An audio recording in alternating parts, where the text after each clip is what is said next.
Good evening, everyone, and welcome to the first session of tonight's PEO 2023 Council Elections All Candidates meetings. My name is Arthur Sinclair, and I will be the moderator for tonight's discussion. Tonight, we'll hear from the candidates for Councillor at Large. The three candidates participating in tonight's meeting are Glenn Scherning, Asif Khan, and Chantal Chittle. Candidate Leila Notash is not able to participate in the meeting this evening. The electronic meeting with the candidates via webcast enable voters to learn more about the candidates and PEO issues, so more of them will vote. Voters will be able to post questions online. Voters were able to post questions online in advance of the discussion. We'll try to get to as many of those questions as possible. In accordance with the approved protocol for the all candidates meeting, I, as moderator, may shorten the questions and not read out preambles to questions, may select any question, may remove offensive and duplicate questions, and may add questions not on the platform. Each candidate will be provided 2 minutes for opening remarks. I will then direct a question to a candidate. That candidate will have 1 minute to respond to the question. After the candidate has responded, the two remaining candidates will have 1 minute to address the first candidate's response to the question. Following the question period, the candidates will have 90 seconds each for closing remarks. The order of speakers was determined by a draw earlier this evening. The views and opinions expressed on this broadcast do not necessarily reflect the views of PEO and are the responsibility of the candidates. So without further delay, let's get started with opening remarks. The first candidate for Councillor at Large is Glenn Scherning. Good day, all. My name is Glenn Scherning. I'm a professional engineer. I'm a member of the PEO and I've been a member since 1996. I am running for the PEO Council for a position as Councillor at Large, as are the other guests tonight. I must confess I've not been very active in PEO, but I feel I bring some skill sets that are of value. I graduated from engineering in the late 80s with a background mix of mechanical, aeronautical, and nuclear. In 1988, the Canadian federal government had a mandate to procure a fleet of nuclear submarines. This looked like a great opportunity for me. I enrolled as a naval officer, and unfortunately, this mandate was never delivered. Having said that, I stuck around and served my term as a naval officer. From 1988 to 1998, I was an engineering officer in the Royal Canadian Navy. This included 2 years as being the engineer on HMCS Calgary, a $500 million frigate with a crew of 240 people, and I was the engineer. I was responsible for maintaining this platform as we conducted our duties. During my time in the forces, I also became a professional engineer and a member of PEO in 1996. Between 1999 and 2001, I worked in nuclear reactor operations in a supervisory role at Chalk River Labs. Between 2001 and 2003, I worked at the Canadian Nuclear Safety Commission. I was involved in licensing people and personnel to operate CANDU reactors. From 2003 till today, I've been working at National Defence as an engineering project manager. During that time period, I also became very active in PIPS, the Professional Institute of the Public Service of Canada. That's a union. We represent all the professionals in the federal government. I also became involved in the NR Group, which is basically the group within PIPS that supports the engineers. And I've been active for about 20 years, including multiple terms as the president representing all the engineers in the federal public service. This includes fiduciary responsibilities in terms of the engineers, about 55K over 400 or 4,500 engineers. Thank you. The second candidate for Councillor at Large is Asif Khan. Good evening, everyone. First, I would like to thank fellow members who are watching this meeting. Please know that you are the most important stakeholders of PEO and self-regulation. So your participation in this process is crucial. Look, we all know that self-regulation is a privilege, not a right. And if we fail to self-regulate, the government is going to take over, like they have done in BC and Quebec. We all also know that the PEO is going through an extremely critical transition period. The list of challenges is long. The bottom line is we need to make sure that the future of engineering profession is in our hands. It is for that reason imperative that we elect competent, experienced, and passionate leaders with skills necessary to address the challenges. I have a proven track record in successfully leading and transforming organizations. I'm a continuous improvement-minded person. My academic plan has been progressing throughout my career. I did my master's while I was working. I did my second master's in business administration and then earned the Doctor of Engineering degree. Additionally, I bring an abundance of experience that is much needed on council at this time, like chapter experience. I started as volunteer, board executive, secretary, vice chair, chapter chair, and past chair. Was a recipient of PO Order of Honor in 2019. Committee experience. Served on chapter's leader conference planning committee for 4 years. Now serving as a vice chair GLC. Business experience. I have led and turned around organizations from worst to best performing organizations in the corporation. Leadership experience. I was honored with FCA's highest leadership award, Leader of Leaders. Academia experience. I've been teaching a graduate course at the university since 2013, where I prepared, motivated, and inspired 300 future engineers every year. I offer you all of that as leader. I believe in criticality of our membership's input in key decisions. I will stand up for you for the chapters. Thank you. The third candidate for Councillor at Large is Chantel Chittle. Good evening, everyone. Thank you for joining us tonight. If you're watching live and if you watch on the broadcast after, thank you for watching it then. I have been a volunteer with PEO for over 15 years. The bulk of my volunteer time has been at the chapter level, and I have served on council for the last 3 years. My background is in water wastewater engineering, and I have worked in that industry for just over 20 years. I have transitioned from being a design engineer to a utility project manager engineer, and now I work as a project manager and engineer in the construction industry. I believe my varied background through my career has given me much opportunity to undertake many different enterprise-wide transformations. My current employer, we've been doing a corporate reboot over the last 2 years, and that's tied in well with the work we've been doing at PEO. As others have said on tonight and on the other debates, PEO is in a bit of a flux and at a crossroads, and these are really exciting times for PEO. Especially as a regulator with the changes that are needed through government-imposed requirements through the FAR-PACTA. And I'm looking forward to continuing that journey with PEO as a representative for Councillor at Large. Thank you. That concludes the opening remarks segment. Now let's go to audience questions. First question, which will be going to Glenn.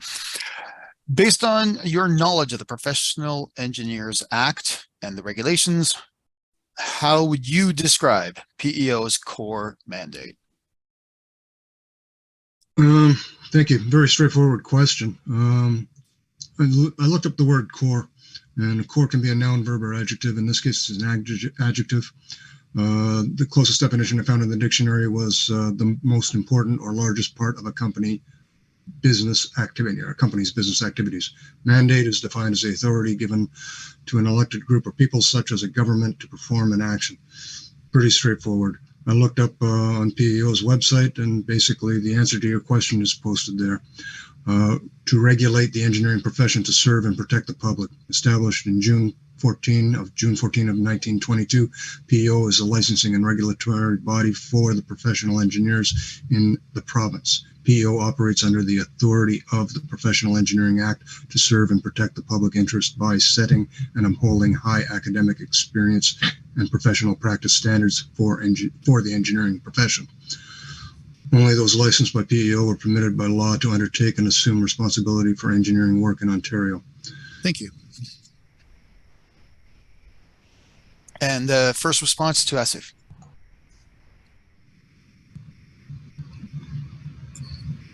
Asif, I think you're on mute. I'm sorry. Okay. There you go. Okay, so thank you. Like Glenn mentioned, it's a straightforward question. Is on the PEO website. And then again, because of the question, I'll answer. Operating under the authority of the Professional Engineers Act, and the following regulations and bylaws, PEO's mandate is to protect public interest. Obviously, the principal object of the association is to regulate practice of the professional engineering and to govern its members. Now, that brings the responsibility of licensing, developing and promoting the standard for the practice and ethics, and enforcement, making sure that the people are complying with the standards that PEO develops for self-regulation. PEO is governed by council elected by professional engineers, as well as government-appointed councillors who may or may not be engineers. It also has the regulatory staff expert that helps governing the members and the profession as well. Thank you. And Chantal, PEO's core mandate. Yeah. Yes, thanks.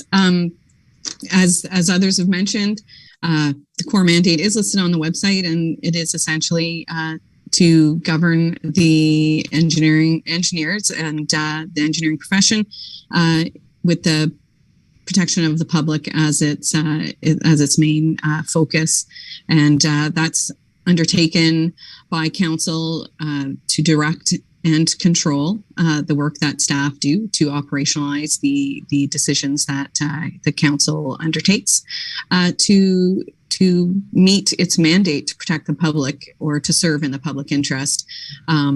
So that's it in a nutshell. Thank you. And we'll be rotating through the order now.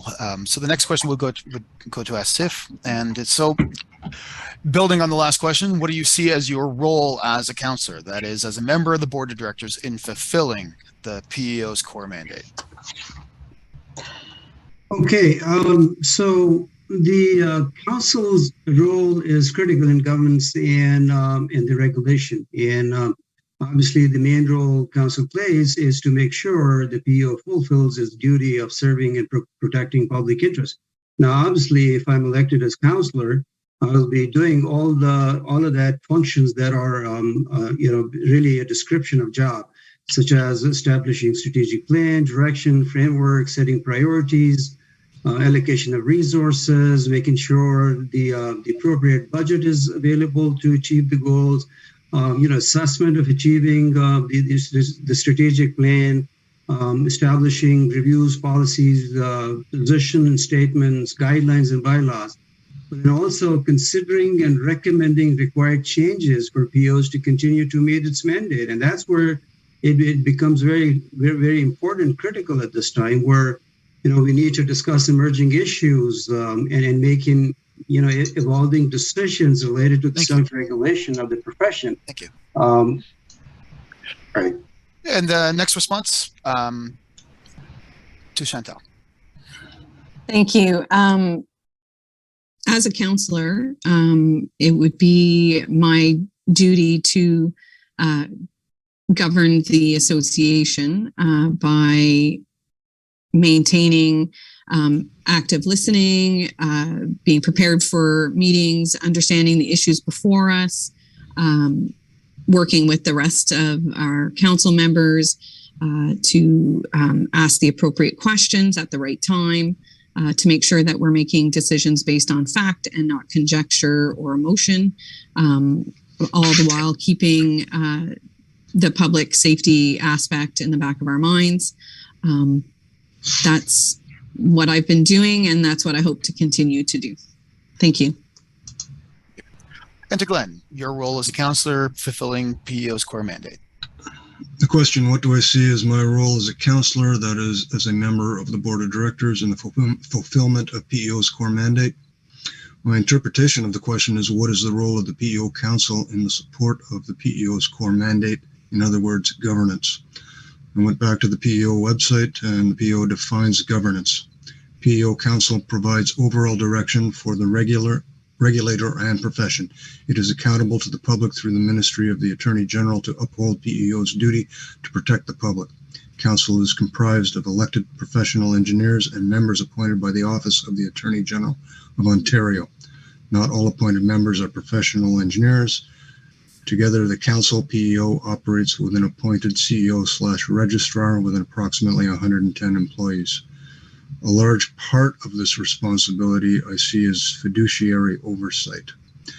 I'm not sure how far I'll get to help steer the organization towards a sustainable future by adopting sound ethical and legal governance, the financial management policies. Thank you. So, considering I've heard the word governance multiple times, I want to jump to one of the questions specifically about governance. Between 2020 and 2022, PEO approved and implemented a governance roadmap, which committed council to certain changes in how it governs PEO.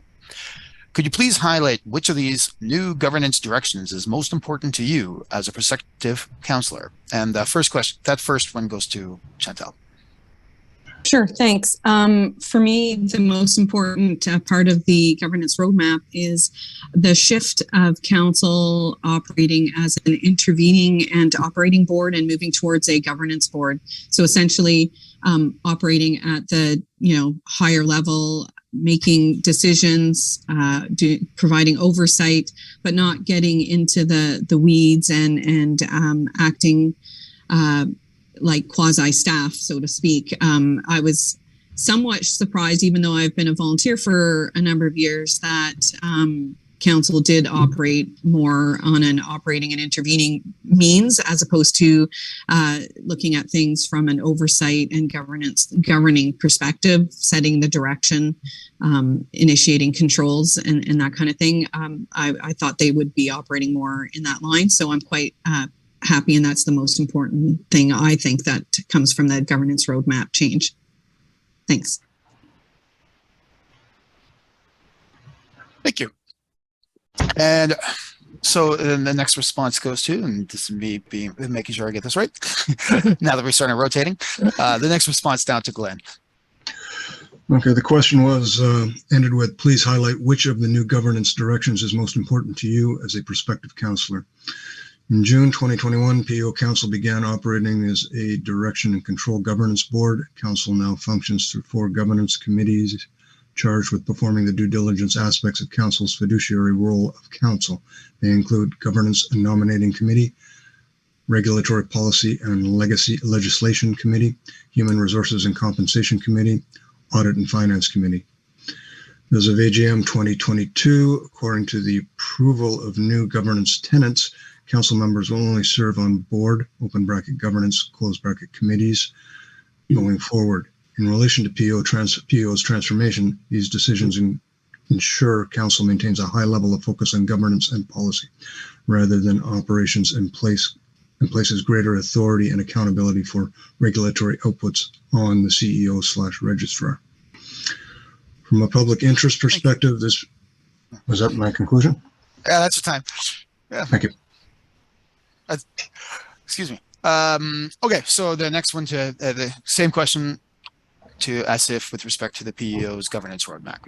No, thank you. The council approved 2 years governance roadmap to be implemented over 4 phases, and that included enhancing council effectiveness through regulatory and governance mandate, PEO committee structure, council composition selection, governance effectiveness of PEO chapters and volunteers. And then 2023-25 strategic plan was built upon that roadmap. And I like how they use the transformation pillars term, operational effectiveness and organizational alignment and governance renewal, those 3 focus areas. However, it all starts with the council composition selection. A council made up of competent and experienced people will drive needed organizational alignment, which will then drive the enhancement in the operational effectiveness. So under the continuous governance improvement program, I see there's a plan to improve the orientation for council, but my question is, why not we should have the right people with the right skills, experience, and the passion to give back to the profession. And that is where the chapters are so critical to producing and preparing the right leadership, which was originally planned back in 2004. Thank you. I think I ran out of things. Okay, thank you. So now getting to a bit of issues management, I'll let you identify what the issues are. Doing a bit of SWOT analysis. Excuse me, I'm just rotating here. What weaknesses, if any, should PEO seek to improve in its role as a regulator or in its governance model? So, and that goes to Glenn now. Weaknesses, if any. Thank you. What weaknesses, if any, should the PEO seek to improve in its role as a regulator or in the governance model? Personally, I think PEO does exercise its duty as a regulator very well for traditional areas of practice. As is indicated with the 20 proposed questions, for this debate, there seems to be strong emphasis on governance. We already talked about it earlier about what the PEO defines, or I read out what PEO defines as government. I'm going to flesh this out a bit. As a councillor, one is legally obliged to carry out the following duties. Duty of knowledge, be aware of the content of the founding documents and the bylaws and understand what the organization does in practice. Duty of care, exercise the care that a reasonably prudent person would exercise under similar circumstances. Duty of skill and prudence, act with practicality and not necessarily expertise in mind. Act cautiously, anticipate any problem. Thank you. And the first response to Asif. Okay, as I mentioned, that self-regulation is a privilege, and so we have to continue to demonstrate that we deserve this status. So we can't really pick and choose what comes to improving as a weakness. As a regulator, we don't really afford to have weaknesses. So any and all we have to address, such as inclusion of the emerging work, emerging discipline, software engineering, robotic engineering, addressing mobile workforce, industrial exceptions, so on and so forth. But if I have to, however, pick one issue that needs immediate focus, then I would say modernizing licensing process, optimizing PPE exam process, and having the robust and comprehensive plan for CPD and for PACTA implementation, and of course increasing the participation of members. But again, we should not have any weakness left, and we should be working and improving any and all that are necessary to regulate our profession. Thank you. And the last response for that question to Chantal. Sure, thanks. Like any good organization, it's imperative that PEO continues down the road of a continuous improvement, where as we make our changes and continue to make improvements, we implement them, and then we have a review and an analysis and make changes as we go along. One of the weaknesses I have seen, and I see that we're making some headway on, and I hope to continue and see the continuous improvement on, is with regards to becoming a modern regulator, and that includes all aspects from the first time someone sends us their application all the way through to when they become licensed, and how they're governed after, with continuing the experience with the portal for their CPD, and the ability for our subject matter experts to provide feedback when they're sought out for. So that's what I see. Thanks. Thank you. So next question, now that I've heard the acronym for PACTA twice, I'm going to go to that question because to introduce it to any viewers. This question will go to Asif first.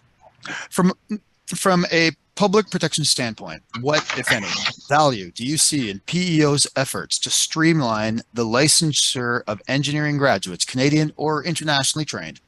What, if any, opportunities are created by recent government changes, example, amendments to the Fair Access to Regulated Professions and Compulsory Trades Act? So for all those listening, when you hear FAR PACTA, that is Fair Access to Regulated Professions and Compulsory Trades Act. So certain measures planned and taken in the last 2 years, such as delivering a full electronic licensing process, receiving new license applications via email, and fully remote and online protected PEO technical exam, are proper steps toward modernization and the process improvement, though there is room for improvement and optimization.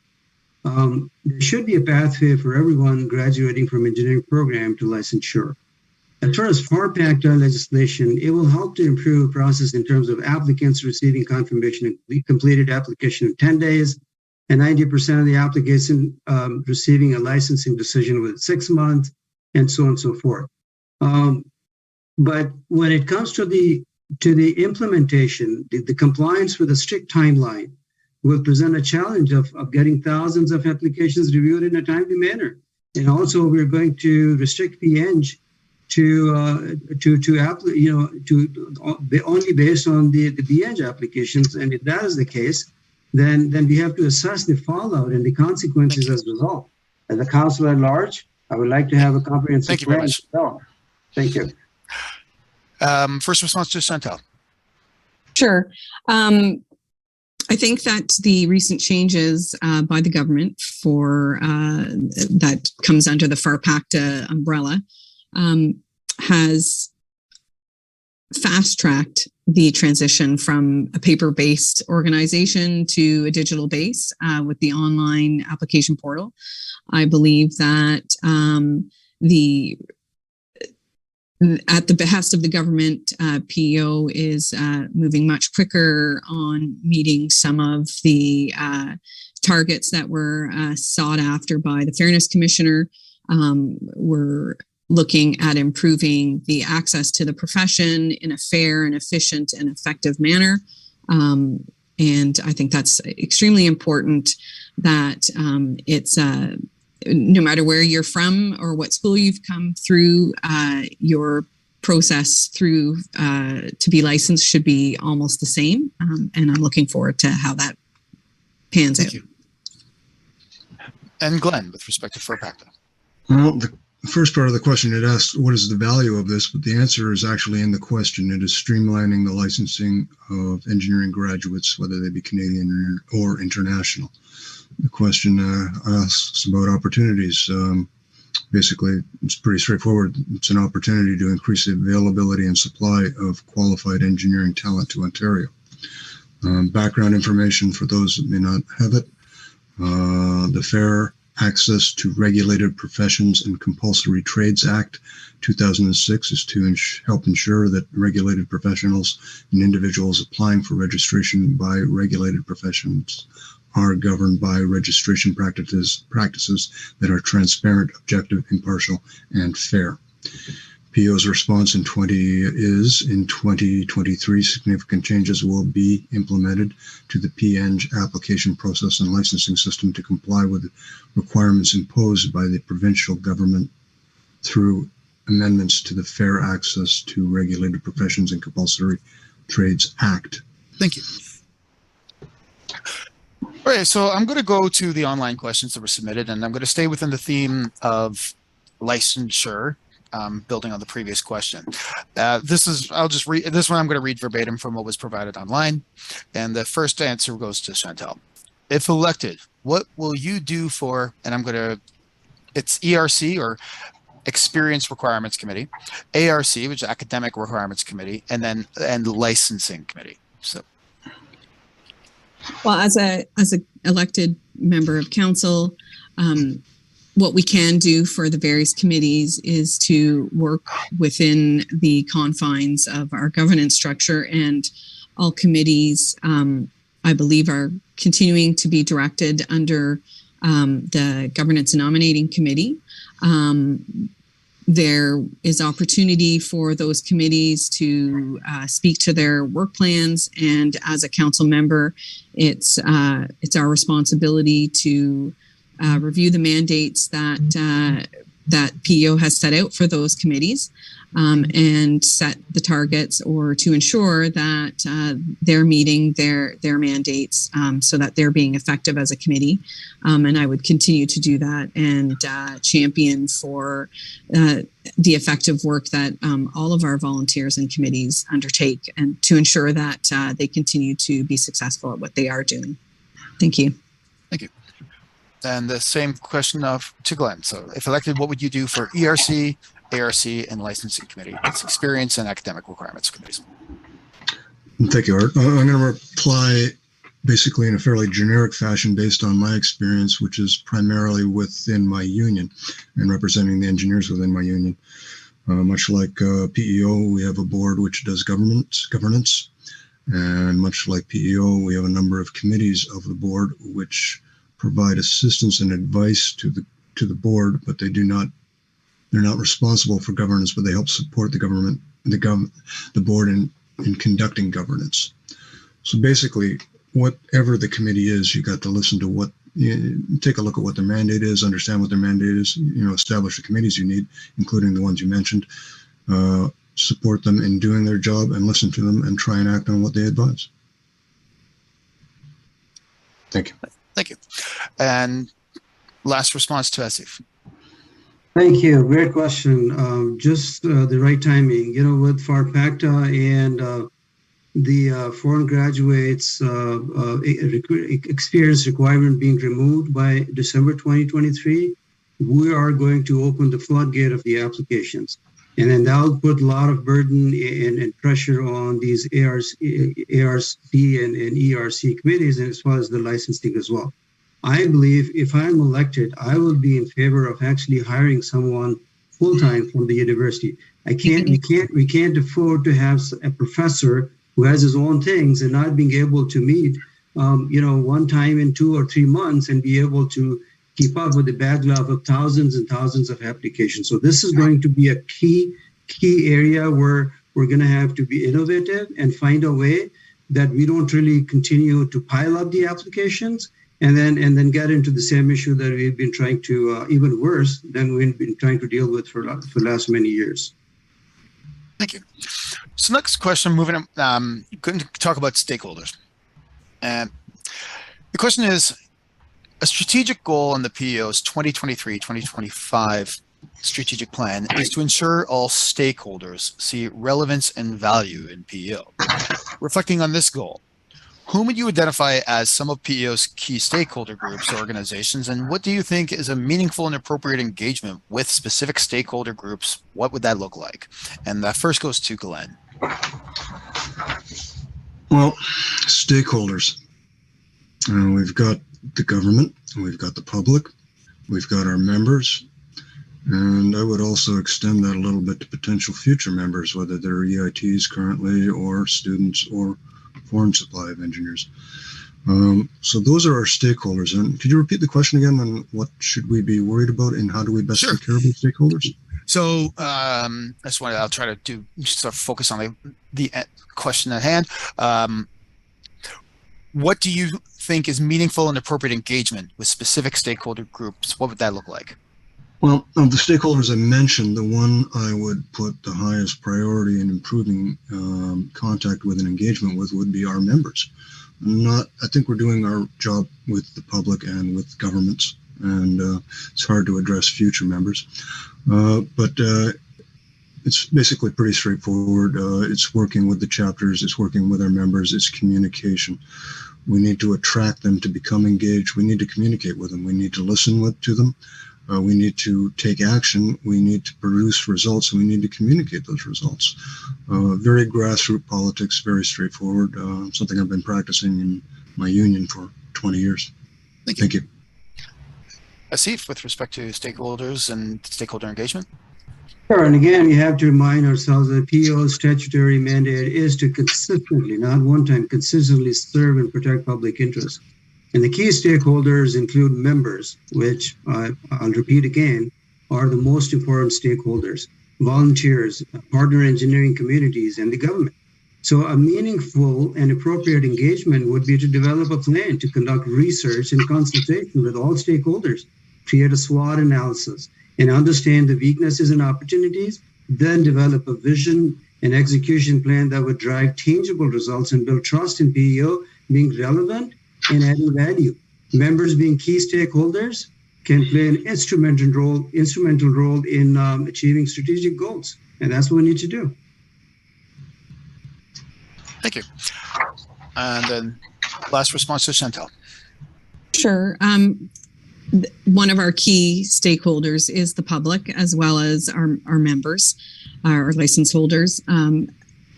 Some of the other ones would be our sister organizations or our key partners, the Association of Consulting Engineering Companies, OSPI, the government, and future license applicants.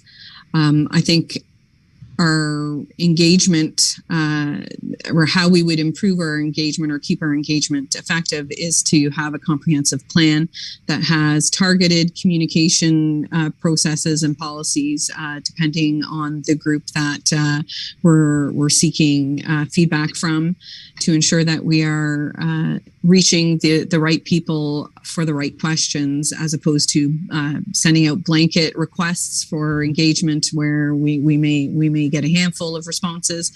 So those are some of the things I think. Thank you. And the next question starts with us. And staying in this same sphere, could you describe the ideal relationship between PEO and the Ontario Society of Professional Engineers and any similar advocacy-focused stakeholder organizations? The relationship between OSPI and PEO it should be really very simple and clear. PEO is responsible for regulatory and governing the engineering profession, whereas OSPI is advocacy body. So from that standpoint, PEO is responsible for licensing, developing methods and standards, and enforcement, whereas OSPI is focusing on facilitating networking opportunities, hosting conferences, and providing job boards. Now, there is a potential of an overlap in some situations, and understanding the fine line between the two with clearly defined boundaries and will strengthen the relationship. Collaboration on the activities that are beneficial for both groups. For example, we've been inviting OSPI to our EIT events all the time. We've been inviting OSPI to our GLP events, and that's where we basically have both. Thank you. I ran out of time. All right, thank you. And Chantal. Sure. OSPI is one of our, I would say our main sister organization.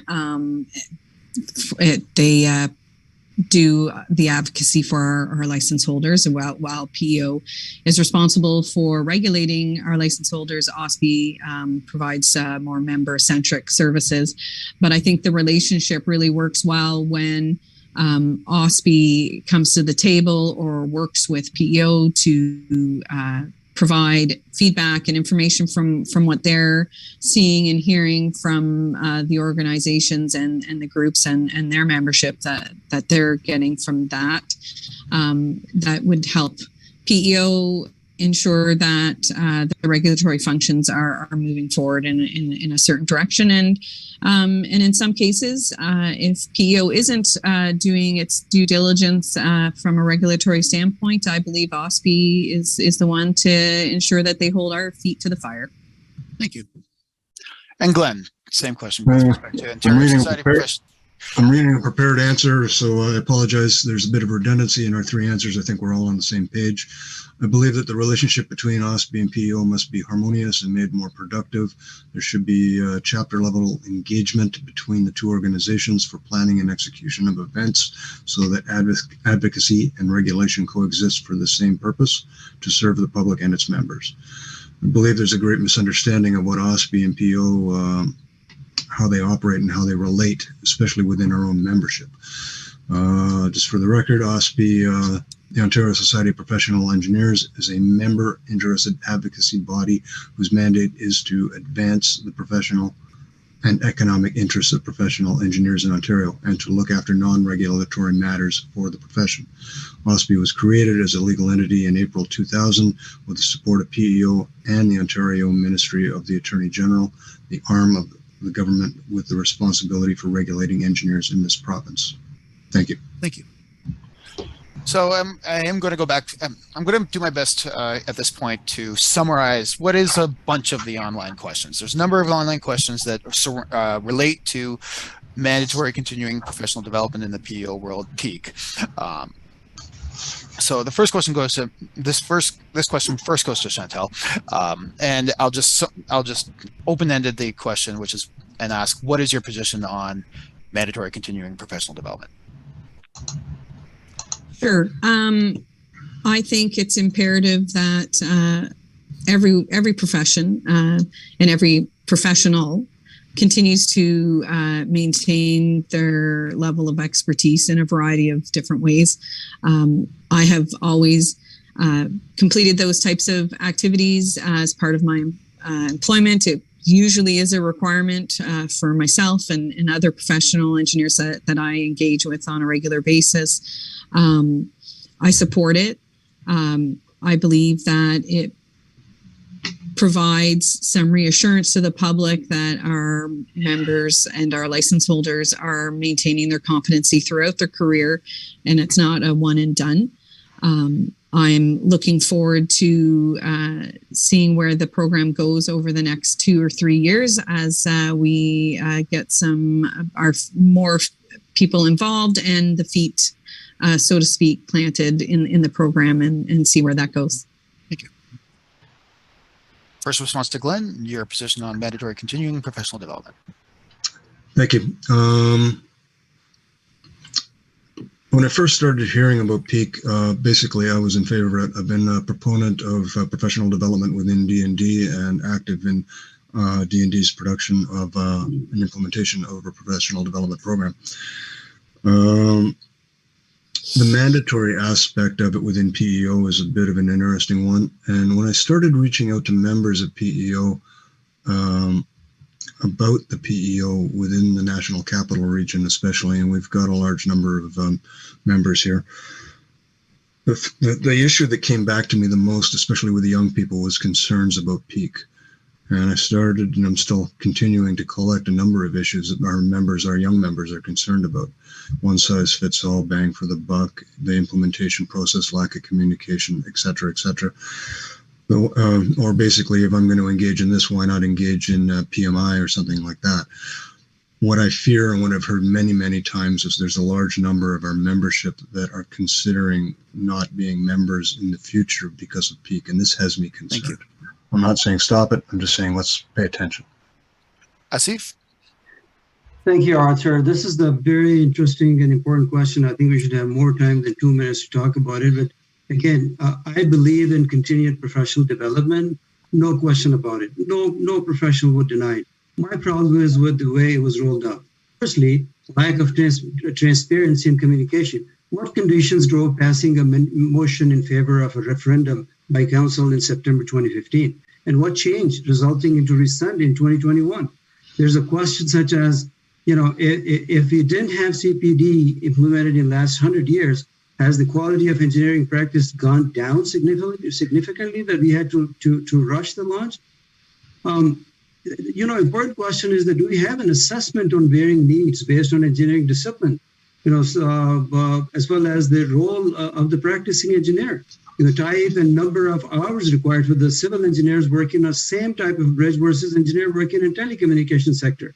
We know that civil engineering is way too stable as opposed to telecommunication sector, going through changes every single day. Do we have ran out of the time again? Yeah. We should have more time for this thing. This is really important question. Let's see if I can do for about time. All right. Well,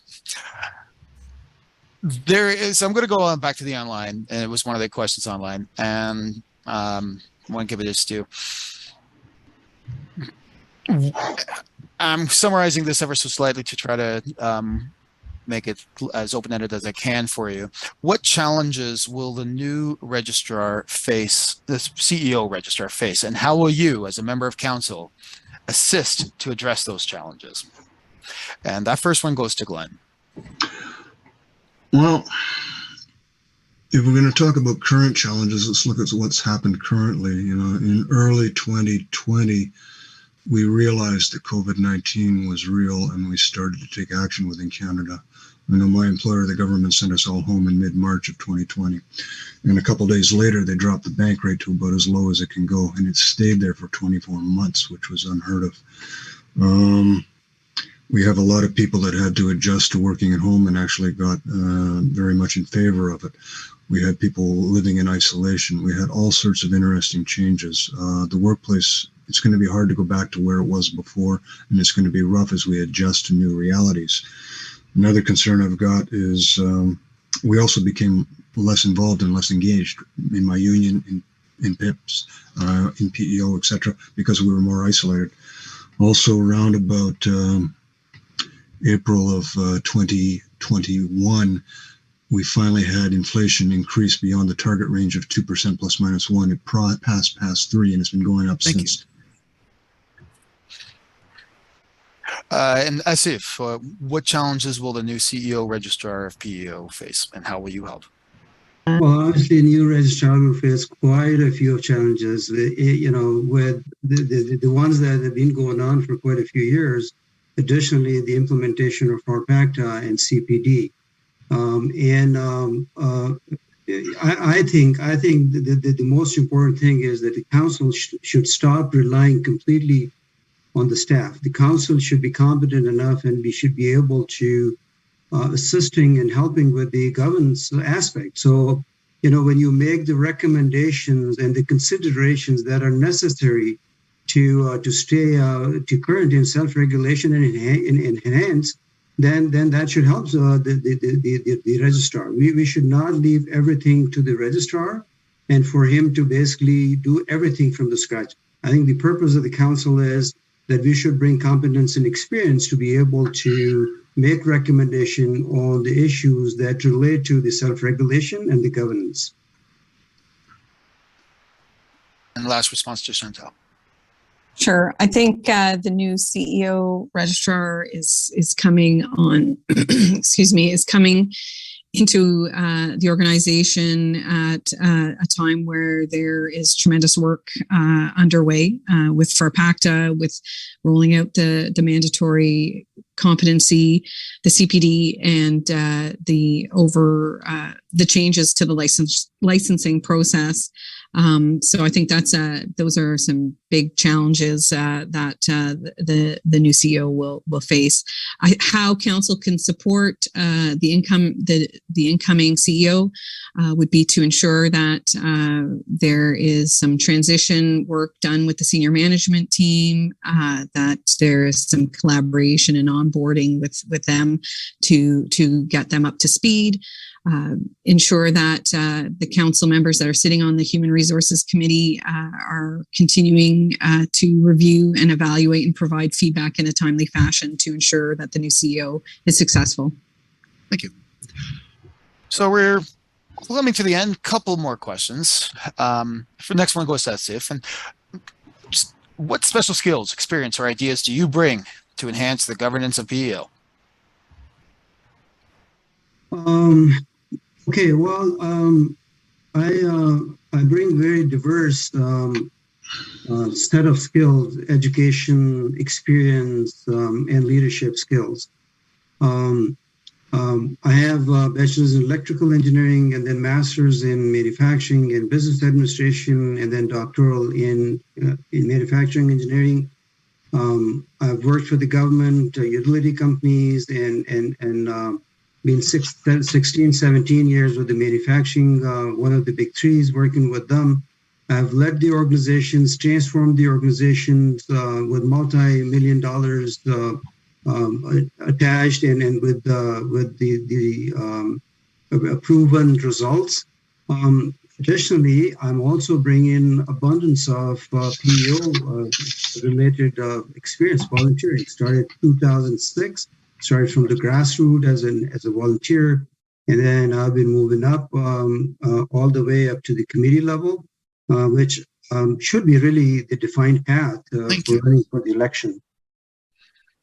Next to Chantal, what special skills, experience, or ideas do you bring to enhance the governance of PEO? Excuse me. Well, I have had a number of years of experience working within the chapter system as the chapter chair, vice chair, past chair. I've worked on various committees at the chapter level, as well as on some of the conference organizing committees, and most recently my 3 years on council. My career background in the wastewater and water industry has provided me a lot of opportunities to engage and interact with a variety of professionals and government organizations to ensure that the work that we were doing was falling within the compliance of the regulations that we were governed under for the various work that we've been doing. I am a consensus builder, and I ask a lot of questions, and I have an inherent need to understand what we're doing and why we're doing it. So thank you. Thank you. And last response to Glenn. Thank you. What special skills, experiences, or ideas you bring to enhance governance of PEO? Thank you. Special skills. I won't focus on academic or business management type skills. I'll focus on special skills. I have 10 years service as a military officer, as a naval officer. I've got 5 years sea time. I've taken warships to sea for a 2-year period. You've got to be able to get along with people and be able to lead people if you're going to operate in that sort of environment, in that position. I've proven those skills. For the last 20 years, I've been active in the federal government's union, PIPs for professionals, and I've got multiple terms as the president of the engineers in the federal government. It means I've been active in professional development, deprofessionalization, et cetera, and my fellow engineers trust me to negotiate their next pay increase, and have done that multiple times. They know they can come to me. I take care of them. Those are my skills. Thank you. And this will be the last question, and it's all about yourself. So that last one is going to start with Chantel. What is the one thing that you want voters to know about you? Geez, I don't know. I am a child of the world. I grew up in a military family, and I've lived in other countries when I was growing up, and during the formative years, and I really do take the global perspective to heart because of that upbringing. I'm fairly open-minded. Actually, I'm very open-minded, and I do like to do some deep dives, which can be a bit difficult when you're sitting on a board that's doing some governance and wanting to get into the nitty-gritty when really should be focusing on the big picture and setting the direction. So yeah, I'm an Army brat, and I'm proud of it, and that's a really interesting little thing about me. And to Glenn, what is the one thing you want voters to know about you? I'll follow Chantel's lead. When I was a child, I grew up in Jamaica. My dad was an engineer. He worked in a bauxite mine up in the mountains in the jungles of Jamaica. I came to Canada in 1968, and I could swim well. I couldn't skate. Didn't know what hockey was. I've studied in foreign countries. I'm also a child of the world. I've been to 42 countries last time I counted. But that's neither here nor there. What I'm most proud of is I've got a long history of inclusiveness and taking care of, whether it's by race, religion, you name it, sexual orientation. I've been promoting that for about 40 years, and quite successfully, and I'm very proud of that. Thank you. Thank you. And last to Asif, what is the one thing you want voters to know about you? Sure. I drive for discontinuity and act with integrity and honesty. For the last 30 years, I've been authoring, practicing, teaching, training, coaching, and auditing world-class manufacturing continuous improvement system that really has ingrained in me the logic to look at the situation, understand what causes that situation, get to the bottom of it, and bring the robust gun measures to make it work and be proactive. Anything that I get into, anything I see, anything I work on, I have that mindset. I don't really give up. I don't really change the direction just because the target may be very challenging, but I get things done because of that mindset that I've developed over the years, and always aim for higher standards. Yeah, that's who am I. This concludes the question portion of the meeting. Now, each candidate will have 90 seconds for closing remarks. Glenn Schoening, your closing remarks. Okay, thank you very much, Arthur. Closing remarks. for what it's worth, and I hope it came across a little bit during this debate, I bring to PEO a set of skills that I think would be of value to their top council. I've been doing this sort of stuff for 20 odd years. There's some things I need to learn about how PEO works, but I can learn fast. I've been able to assimilate things quickly throughout my career.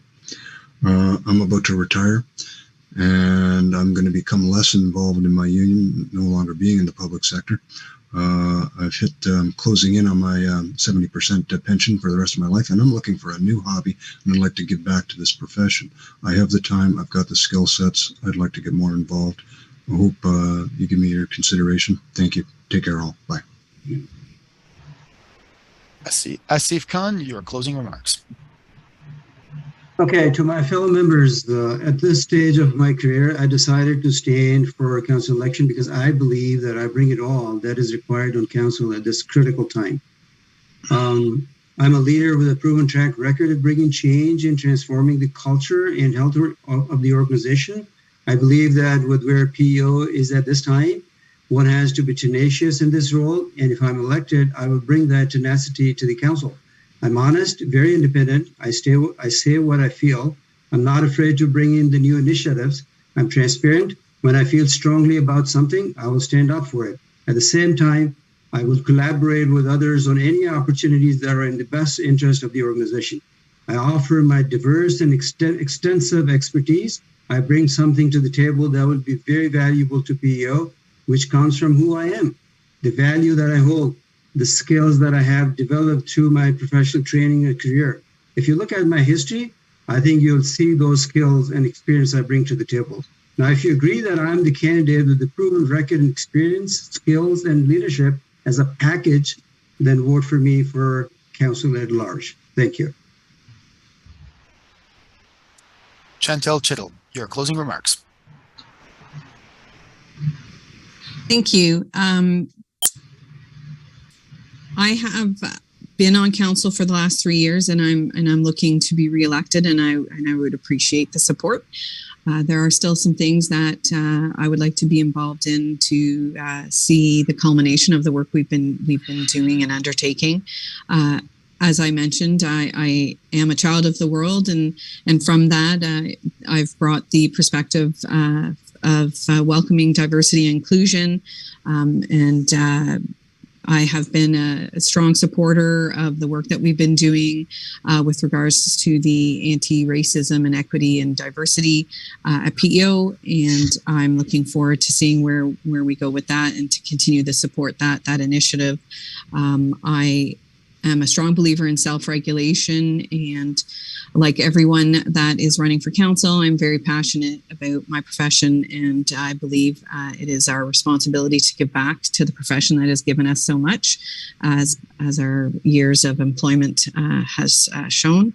And I do bring some needed and welcome experience from the perspective of being part of the last couple of years on council, as do many of our candidates with their volunteer work. So I hope I'm successful and that you feel confident enough to vote for me. Thank you.